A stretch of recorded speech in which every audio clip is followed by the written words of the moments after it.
The Boeing 747 shook violently at 37,000 feet. 3 armed fighter jets surrounded them, demanding they land in hostile territory.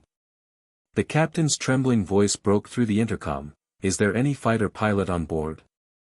An 11-year-old girl stirred from her nap and calmly walked to the cockpit. Before you watch full story, comment below from which country are you watching. Don't forget to subscribe for more amazing stories. The Boeing 747 trembled violently at 37,000 feet. Through the small cockpit windows, Captain Michael Torres could see them clearly now. 3 military fighter jets, gray and menacing, had appeared from nowhere and surrounded his aircraft like wolves circling prey. His hands shook on the controls as the radio crackled with a heavily accented voice. "United Flight 889, you will change course immediately. Follow our heading or we will open fire." Captain Torres had been flying commercial aircraft for 23 years. He had handled engine failures, severe weather, and medical emergencies. But nothing in his entire career had prepared him for this moment. Hostile fighter jets forcing his plane off course over American soil. It seemed impossible, like something from a movie, yet it was happening right now. His co-pilot, First Officer Sarah Chen, stared at the navigation display with wide eyes. "Captain, they're forcing us toward the Mexican border. What do we do?"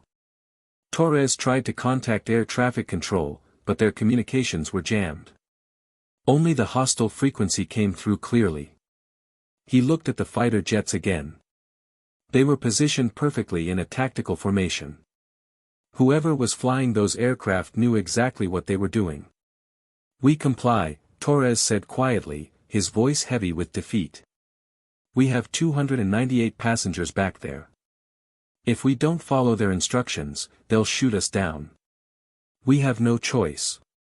As he began turning the aircraft to the new heading, Torres made a decision.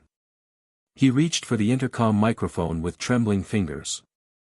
Maybe, just maybe, there was someone on board who could help. It was a desperate hope, but it was all he had. "Ladies and gentlemen, this is Captain Torres speaking." He paused, trying to keep his voice steady. "I need to know immediately if there is any fighter pilot on board this aircraft. Any military pilot with tactical aviation experience. Please identify yourself to the flight crew right away. This is an emergency." The cabin erupted in confused whispers and nervous murmurs. Passengers looked at each other with worried faces. Flight attendants moved quickly through the aisles, asking if anyone had military flight experience. But nobody responded. The seconds ticked by with agonizing slowness. In seat 18A by the window, an 11-year-old girl stirred from her nap. Emma Rodriguez had been sleeping peacefully for the past hour, her head resting against the window, her worn teddy bear clutched in her arms. But even in sleep, something in the captain's voice had reached her trained subconscious. Emma sat up slowly, blinking away the fog of sleep.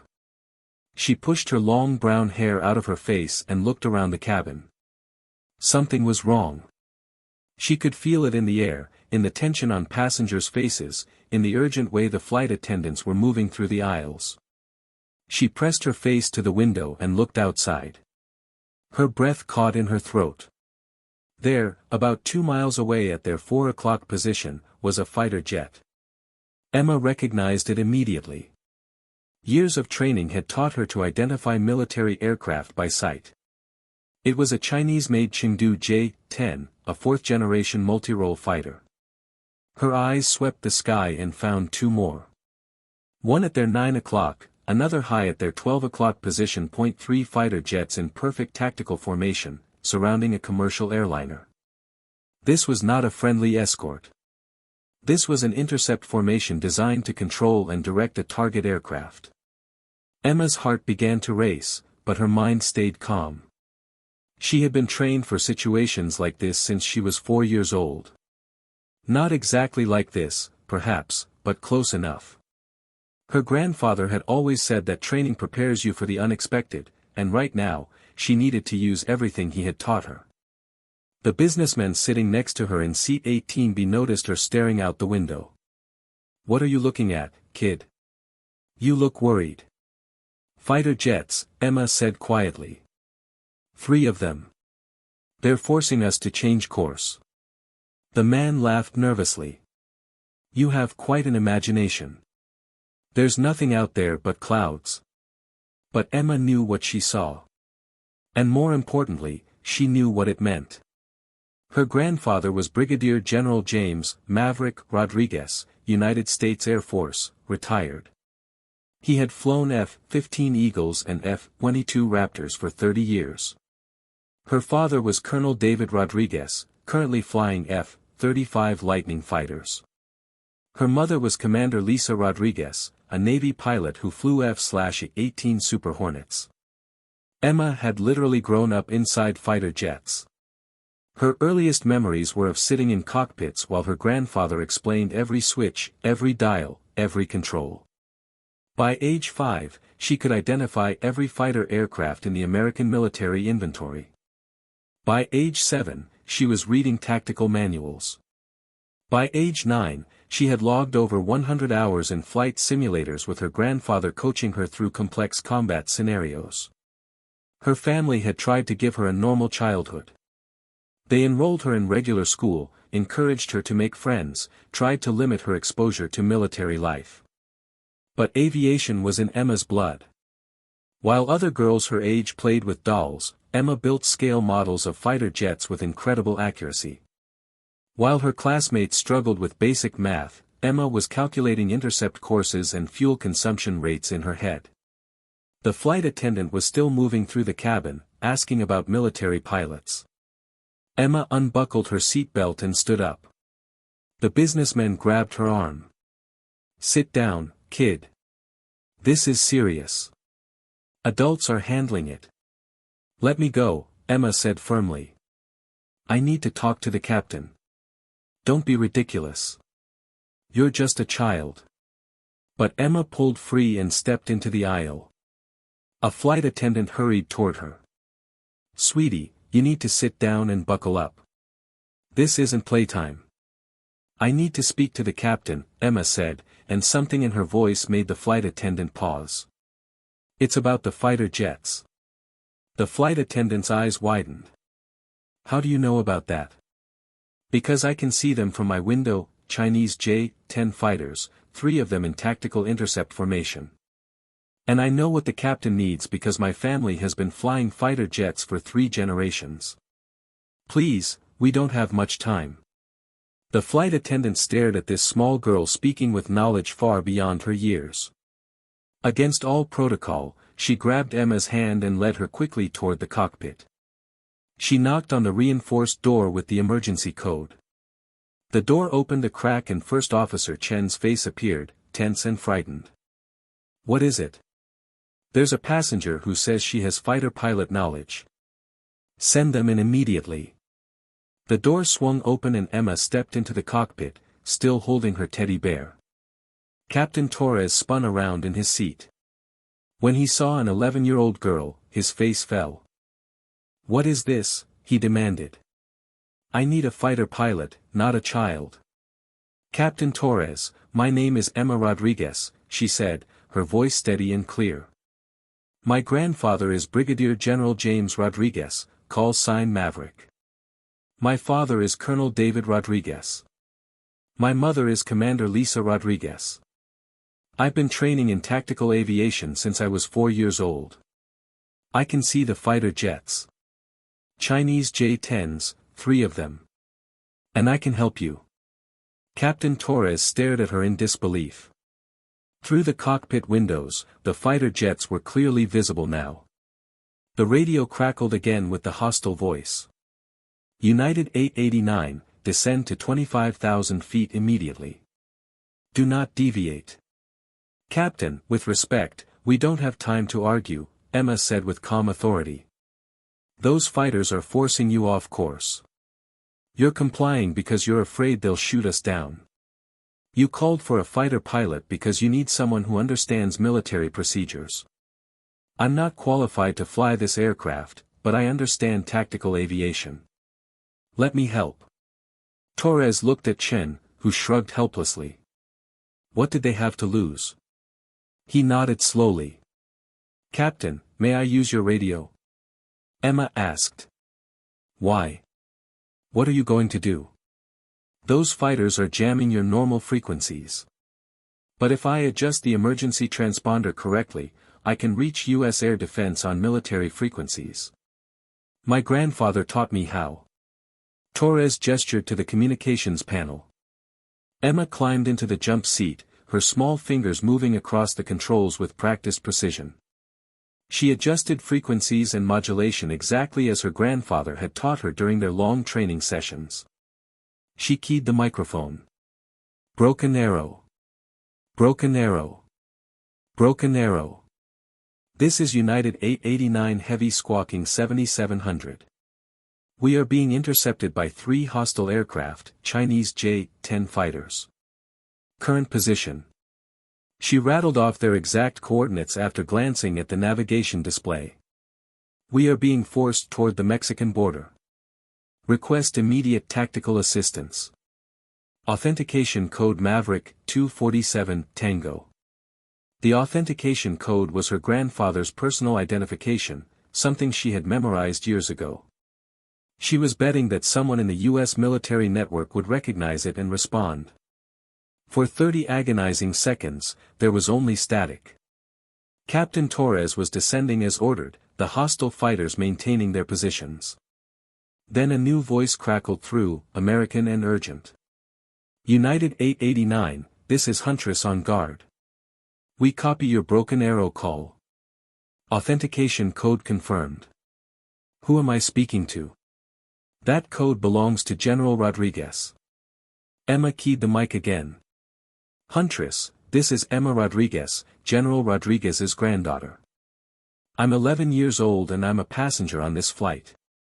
3 Chinese J-10 fighters intercepted us over New Mexico and are forcing us toward Mexico. Captain Torres is complying under threat. We need immediate assistance." There was a brief pause. Then, "Emma, this is Colonel Mitchell at Huntress Command. I flew with your grandfather in Desert Storm. Stay calm and give me exact positions of the hostile aircraft." Emma provided precise tactical information, distances, angles, altitude, and heading of each fighter. She described their formation pattern, their weapons loadout, their fuel tank configuration. She spoke in clear technical language that made Colonel Mitchell realize this wasn't a confused child making things up. "Emma, help is coming.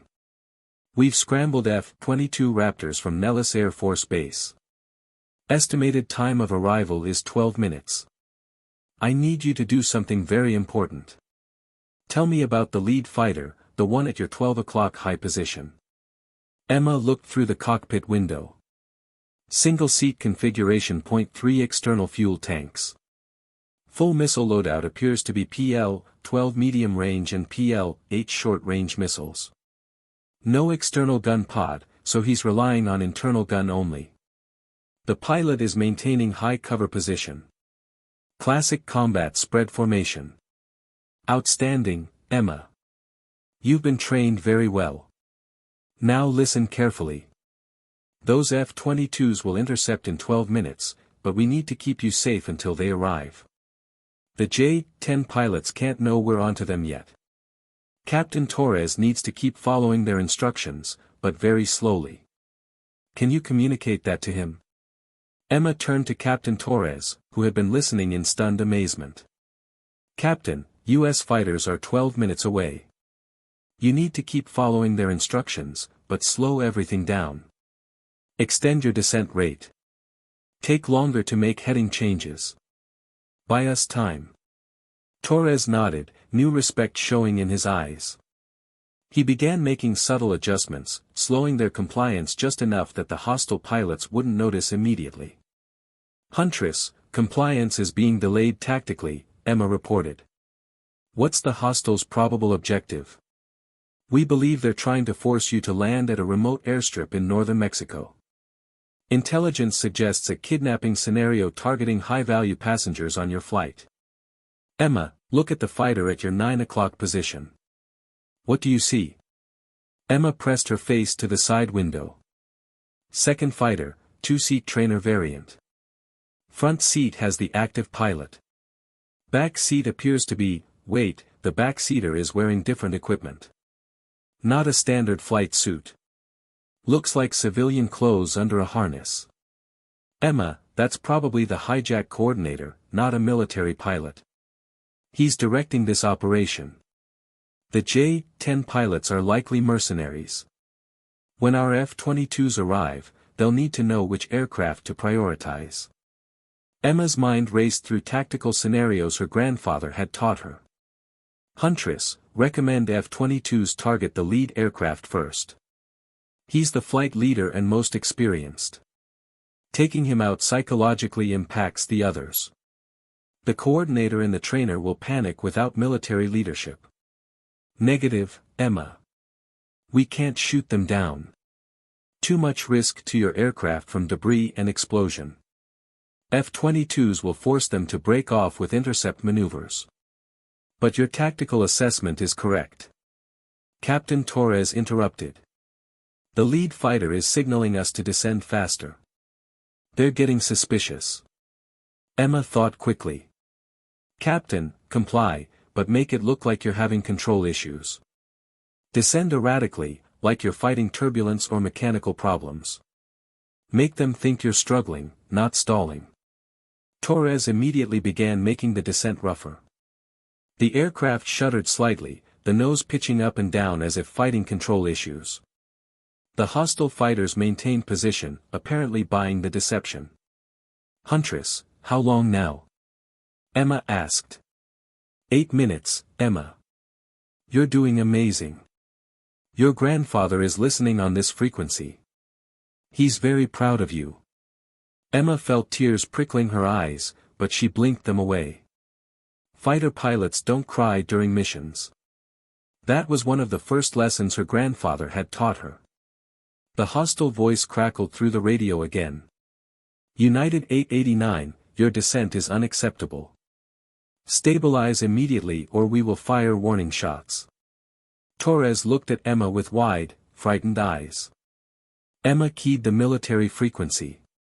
Huntress, hostiles are threatening warning shots. They're losing patience. Acknowledged. F-22s are going supersonic now. 6 minutes. Tell Captain Torres to stabilize the descent. We can't risk them actually shooting. Emma relayed the message and Torres smoothed out the descent, returning to steady compliance. The hostile fighters settled back into formation. Emma, Colonel Mitchell's voice came through softer now. I need to tell you something. Your grandfather is at our command center right now. He wants you to know he loves you and to trust your training.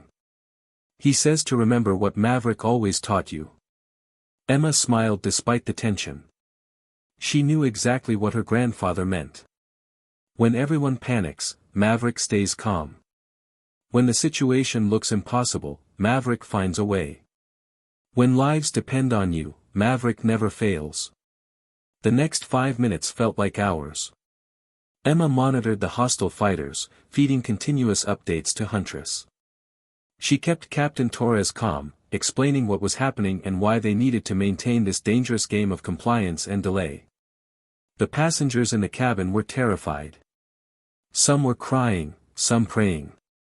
Nobody knew that their lives depended on an 11-year-old girl in the cockpit, calmly coordinating their rescue with military precision.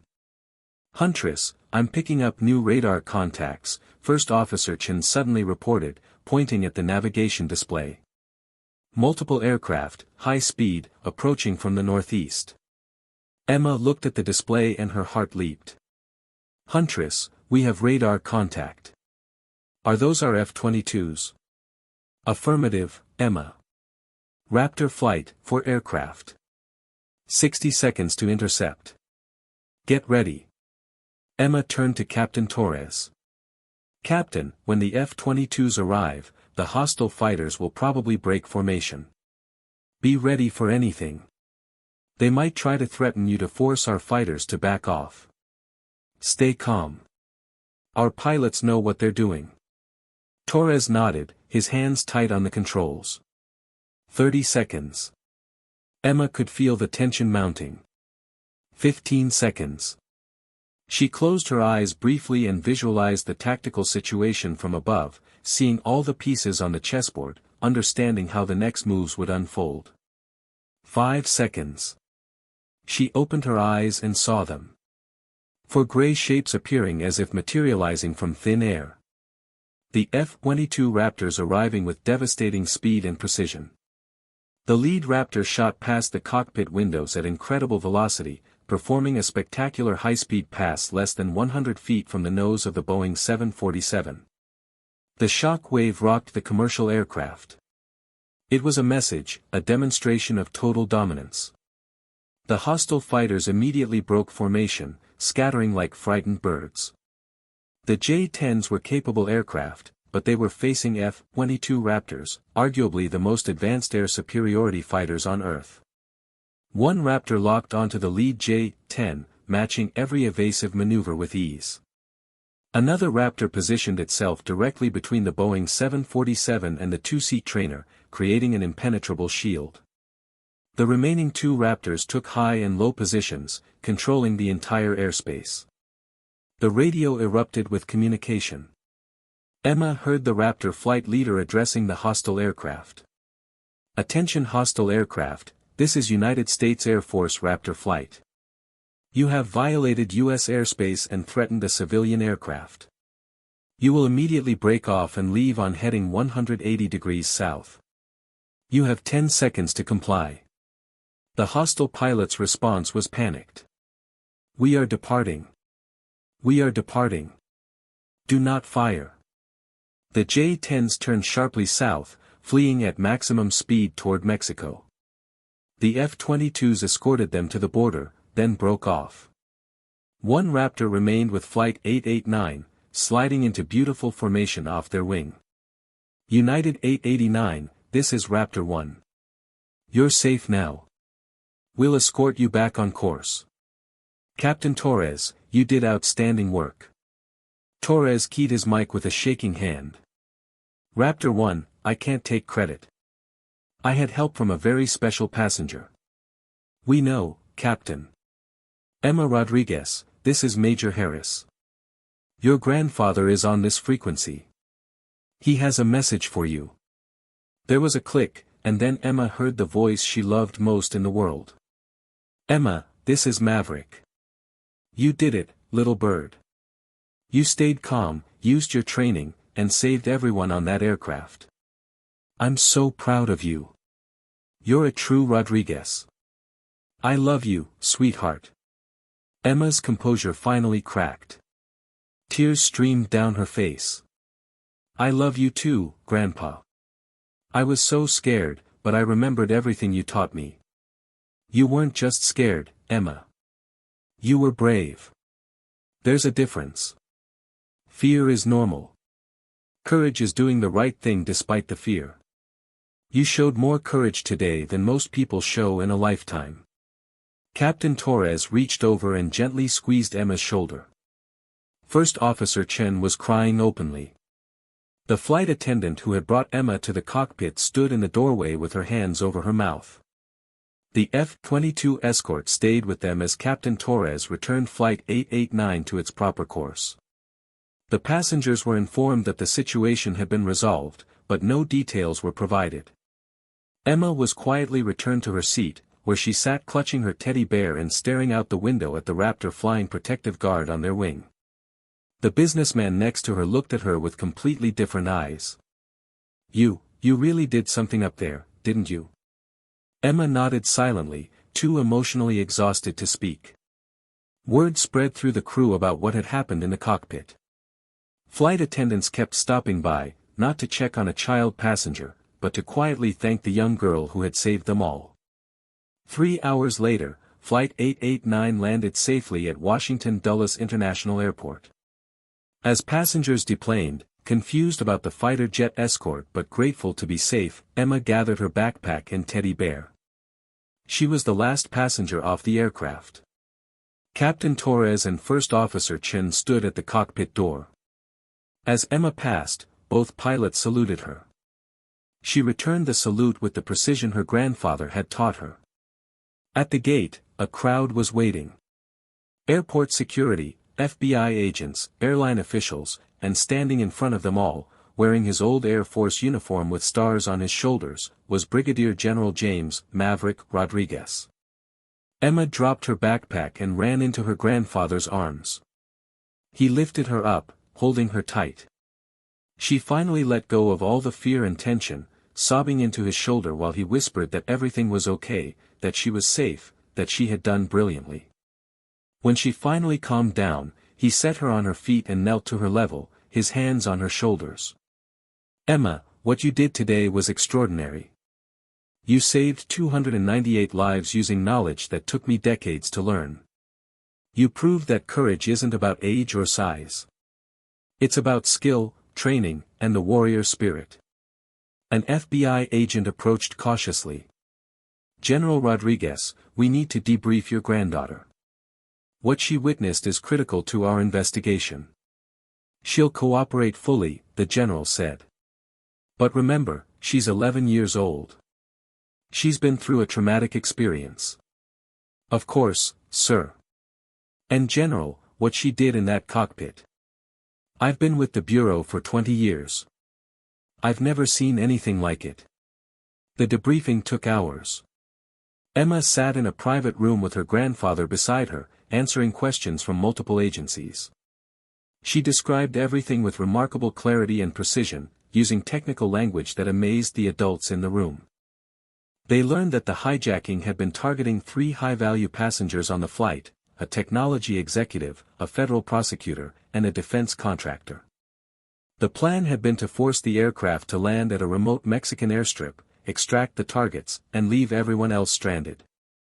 The stolen J-10 fighters had been flown by mercenary pilots working for a criminal organization. The U.S. response had forced them to abandon the operation. Mexican authorities arrested the ground team waiting at the remote airstrip. As the debriefing ended, the lead FBI agent looked at Emma with awe. "Miss Rodriguez, weren't you scared? You're just 11 years old, facing armed fighter jets, coordinating with military assets. How did you stay so calm?" Emma thought for a moment. "My grandpa taught me that being a fighter pilot isn't about not being scared. It's about being scared and doing your job anyway. I was terrified the whole time, but I knew what I had to do. I couldn't let my family down. I couldn't let those passengers down." The agent nodded slowly. "Your grandfather trained you incredibly well. 3 generations trained her," the general said proudly. "My father taught me. I taught her parents. We all taught Emma. And today, she proved she's the best of all of us." The story hit the news within hours. "11-year-old girl helps thwart hijacking," read the headlines. Emma's face was everywhere, the little girl with the teddy bear who had tactical knowledge that surpassed most military officers. Her parents flew home immediately. Her mother hugged her and cried. Her father picked her up and told her she had made the entire family proud. The Navy invited Emma to visit their fighter weapons school and give a presentation about decision-making under pressure. Standing before elite fighter pilots, Emma calmly walked through her thought process. The pilots listened in respectful silence and gave her a standing ovation at the end. Both the Air Force and Navy offered her guaranteed spots at their academies when she turned 18. Emma politely told them she had 7 years before she needed to decide, and she intended to enjoy being a kid for at least a little while longer.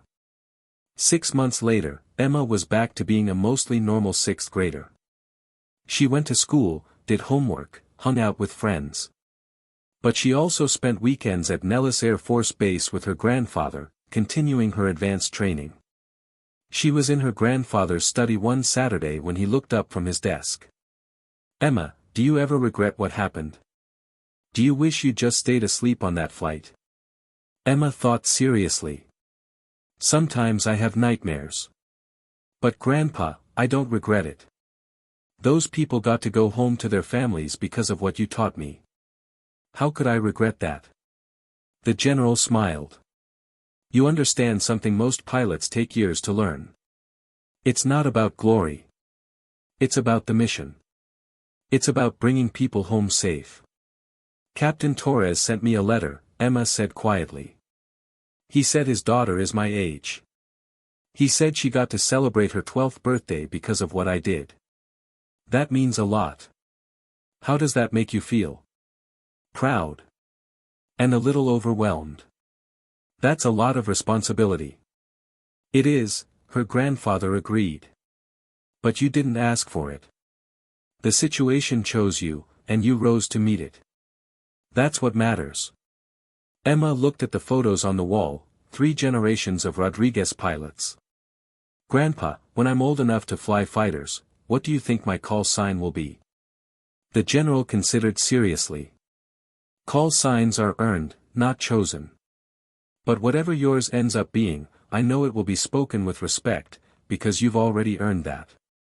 The Rodriguez tradition, Emma said thoughtfully. Great-grandpa flew in World War II. You flew F-15s and F-22s. Mom and Dad fly different aircraft. What if I want to do something different? Emma, the Rodriguez tradition isn't about what aircraft you fly. It's about excellence, courage, and service. Whatever you choose in aviation, as long as you do it with skill and honor, you'll be carrying on the tradition perfectly. Emma smiled and hugged her teddy bear. 7 more years until I can start real pilot training. It seems like forever. Use that time to learn everything you can, but also to be a kid. Have adventures. Make mistakes that don't risk lives. Learn who you are outside the cockpit. But I already know who I am. I'm a Rodriguez. I'm a pilot. You're also Emma, the girl who reads books and sleeps with a teddy bear. Don't lose that part of yourself. That part is just as important. As her grandfather drove her home that evening, Emma looked out at the stars beginning to appear. She thought about the vastness of the sky, about the freedom of flight, about the responsibility that came with her knowledge. Grandpa, she said quietly. Thank you for believing in me, for training me, for trusting me even though I'm just a kid. He squeezed her hand. Emma, I didn't give you anything. I just helped you discover what was already inside you, the courage, the skill, the warrior spirit. All I did was help you understand what you're capable of. Emma smiled and looked back at the stars. Somewhere up there, pilots were flying through the night, protecting their country, living the legacy she would one day join. And an 11-year-old girl with a teddy bear knew with absolute certainty that she would be one of them. Because she was Emma Rodriguez, granddaughter of Maverick, daughter of warriors, the next generation of a fighter pilot legacy. The girl who, at 11 years old, had proven that heroes come in all ages, and that sometimes the most unlikely person is exactly who you need when the impossible must be done. 1 year later. Emma stood on the tarmac at Nellis Air Force Base, shielding her eyes from the bright Nevada sun. The roar of jet engines filled the air as an F-22 Raptor taxied toward the hangar. Her heart raced with excitement. Today was special. The canopy opened and a pilot climbed down the ladder. It was Major Harris, the same pilot who had escorted Flight 889 to safety that day. He walked over to Emma with a wide smile. Ready for your ride, Rodriguez? He asked. Emma's eyes went wide. Really? I get to fly in the Raptor. Your grandfather pulled some strings. You've earned it. Major Harris gestured toward the aircraft. This isn't just a ride, Emma. This is your future calling you. 20 minutes later, Emma was strapped into the back seat of the F-22, wearing a flight suit that had been specially sized for her. Her grandfather stood by the aircraft, giving her a thumbs up. Her parents had flown in from their base to watch this moment. As the Raptor lifted off the runway, Emma felt something shift inside her. The ground fell away. The sky opened up. And for the first time in her life, she wasn't just learning about flying. She was actually doing it. Major Harris performed gentle maneuvers, letting Emma feel the power and grace of the aircraft. He explained every movement, every decision, treating her like a fellow pilot rather than a child. How does it feel? He asked over the intercom. Like coming home, Emma replied softly. After they landed, Emma climbed out of the cockpit with tears streaming down her face. But these weren't tears of fear or sadness. These were tears of pure joy, of finding her purpose, of knowing without any doubt what she was meant to do with her life. Her grandfather walked up and hugged her. "Well, I'm going to be a fighter pilot, Grandpa," Emma said with absolute certainty. "Not because of our family legacy. Not because everyone expects it. But because up there, in that sky, I found where I belong. That's my girl," he whispered. That night, Emma sat at her desk and wrote in her journal. She wrote about the flight, about the feeling of speed and freedom, about the moment she knew her destiny. And she ended with a simple sentence. "Today I stopped being just a girl who knew about flying. Today I became a pilot who happens to be a girl. And 7 years from now, I'll be wearing my wings." She closed the journal and looked at the photo on her desk. It showed her in the cockpit of the F-22, giving a thumbs up, her smile brighter than the sun. Next to it was another photo from Flight 889, the day she saved 298 lives. 2 moments. 2 chapters. 1 Extraordinary journey just beginning. Emma Rodriguez was only 12 years old, but she already knew something most people spend their whole lives searching for. She knew who she was, what she wanted, and what she was capable of achieving. The sky wasn't the limit for Emma. It was just the beginning.